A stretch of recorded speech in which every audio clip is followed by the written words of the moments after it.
Hello friends, welcome to my YouTube channel Adhyayan. आज के इस वीडियो में आप सभी का स्वागत है। आज हम जो है वो इंटरमीडिएट हिंदी के कुछ इंपॉर्टेंट क्वेश्चंस के बारे में बात करेंगे और ये क्वेश्चन आपकी सभी प्रतियोगी परीक्षाओं के लिए भी उपयोगी हैं। तो आप लोग देखिए हमारा जो पहला प्रश्न है वो है रासो साहित्य से संबंधित किन्हीं दो कवियों के नाम लिखिए।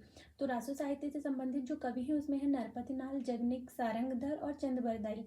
तो इसमें से आप दो याद कर लीजिए और दो लिख दीजिए। और जो हमारा अगला प्रश्न है वो है पुनर्जागरण काल किस युग को मानते हैं, उस युग की एक काव्य कृति का उल्लेख कीजिए। तो पुनर्जागरण काल जो है वो भारतीय युग को कहा जाता है और इसकी जो समयावधि है वो 1857 से 1900 ईस्वी तक है। और ये जो इसकी जो एक काव्य कृति है वो है प्रेम माधुरी और इसके लेखक भी भारतेंदु हरिश्चंद्र जी ही हैं। और जो हमारा अगला प्रश्न है वो है तार सप्तक का प्रथम संपादन किसने और कब किया था। तो तार सप्तक का प्रथम संपादन सच्चिदानंद हीरानंद वात्स्यायन अज्ञे ने किया था सन 1943 ईस्वी में। और हाँ, यदि आप तार सप्तक को पूरा विवरित रूप से पढ़ना चाहते हैं तो उसका वीडियो मैंने पहले बनाया है, मैं डिस्क्रिप्शन में लिंक दे दूंगी, आप लोग देख लीजिएगा। और जो हमारा अगला प्रश्न है वो है भक्ति काव्य की दो प्रमुख शाखाओं के नाम लिखिए। तो भक्ति काव्य की दो प्रमुख शाखाएं हैं, निर्गुण भक्ति शाखा और सगुण भक्ति शाखा।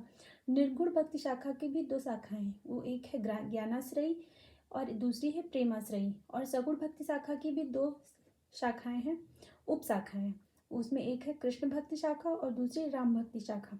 और अगला प्रश्न है निर्गुण भक्ति की प्रेमाश्रयी शाखा के प्रमुख कवि तथा उनकी एक कृति का नाम लिखिए या एक रचना का नाम उल्लेख कीजिए।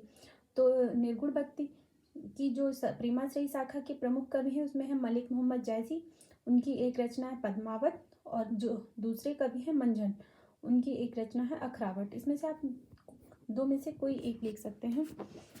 और जो हमारा अगला प्रश्न है हिंदी का प्रथम कवि किसे माना जाता है। तो हिंदी का प्रथम कवि सरहप्पा को माना जाता है। और बिहारी किस काल से संबंधित हैं तथा उनकी रचना का नाम लिखिए। तो बिहारी रीतिकाल के प्रमुख कवि हैं और इनकी रचना बिहारी सतसई है। अगर आप बिहारी जी का जीवन परिचय पढ़ना चाहते हैं तो उसका वीडियो मैंने पहले बनाया हुआ है, आप लोग देख लीजिए। और जो अष्टछाप के दो प्रमुख कवियों के नाम लिखिए। तो इसमें अष्टछाप के दो प्रमुख कवि सूरदास और चतुर्बुद्ध दास। और हिंदी साहित्य का स्वर्ण युग किस काल को कहा जाता है। तो भक्ति काल को हिंदी साहित्य का स्वर्ण युग कहा जाता है। और अगला प्रश्न है हमारा निम्नलिखित पत्रिकाओं के संपादकों का नाम लिखिए। तो पत्रिकाएं हैं कविवचन सुधा और सरस्वती। तो कविवचन सुधा की जो संपादक है वो भारतेंदु हरिश्चंद्र है और जो सरस्वती पत्रिका है उसके संपादक हैं श्याम सुंदर दास। और प्रगतिशील लेखक संघ का स्थापना वर्ष और उसके प्रथम सभापति का नाम बताइए। तो प्रगतिशील लेखक संघ का स्थापना वर्ष 1936 ईस्वी में लखनऊ में हुआ था। मतलब प्रगतिशील लेखक संघ की स्थापना वर्ष 1936 ईस्वी में लखनऊ में हुई थी कांग्रेस के प्रथम अधिवेशन के समय। और इसके जो प्रथम सभापति हैं वो हैं प्रेमचंद। और आदिकालीन दो रचनाओं के नाम। तो आदिकालीन दो रचना है पृथ्वीराज रासो, खुमान रासो, आलखंड। इसमें से आप दो कोई भी याद कर लीजिए, लिख सकते हैं। और अगर आप लोग को वीडियो पसंद आए तो प्लीज़ लाइक कमेंट शेयर करिए एंड थैंक यू, धन्यवाद।